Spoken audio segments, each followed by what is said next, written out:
জমি ব্যবস্থাপনায় বিতর্কিত ওয়াকফ সংশোধনী আইন ঘিরে উত্তাল ভারত। মুসলিমদের জমি অধিকার হরণে সরকারের চক্রান্তের অভিযোগ তুলে রাস্তায় নামেন হাজারো বিক্ষোভকারী। আন্দোলনের আগুন ছড়িয়েছে আসামেও। সোমবার কাছাড় জেলার শিলচরের বেরেঙ্গা এলাকায় রাস্তায় নামেন কয়েকশো বিক্ষোভকারী। রাস্তা অবরোধ করে কালো পতাকা প্রদর্শন ও বিজেপি সরকার বিরোধী স্লোগানে উত্তাল হয় শহর। এ সময় আন্দোলনকারীদের পুলিশ বাধা দিলে শুরু হয় সংঘর্ষ। ছত্রভঙ্গ করতে লাঠিচার্জের কথা স্বীকার করেছে পুলিশ। আন্দোলনকারীদের বিরুদ্ধে মামলা হলেও এখনও কাউকে গ্রেফতার করা হয়নি। পরিস্থিতি সামাল দিতে কাছাড় জেলা জুড়ে ১৬৩ ধারা জারি করেছে কর্তৃপক্ষ। এ আইনে ৫ জনের বেশি জমায়েত ও অস্ত্র বহন নিষিদ্ধ।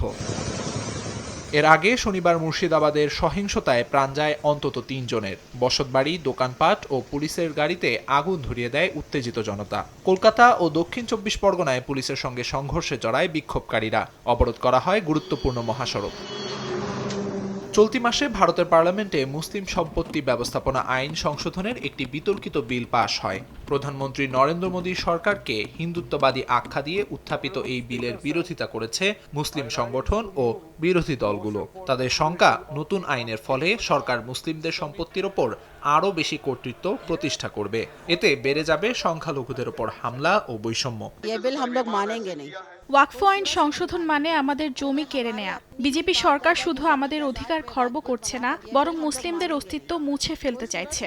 এই আইন বাতিল না হওয়া পর্যন্ত আমরা রাজপথ ছাড়ব না। এদিকে বিজেপি সরকার বলছে ওয়াকফ আইন সংস্কার মুসলিমদের জমি ব্যবস্থাপনায় স্বচ্ছতা আনবে। তবে রাজনৈতিক দল ও বিশ্লেষকরা বলছেন মোদী সরকারের এই পদক্ষেপ সংখ্যালঘুদের আরও কোণঠাসা করে তুলবে। তাদের মতে নাগরিকত্ব আইন ৩৭০ ধারা বিলোপ ও একের পর এক বিতর্কিত সংস্কারের ধারাবাহিকতায় এটি একটি নতুন সংযোজন। আমিরুল ইসলাম আলিফ, সময় সংবাদ।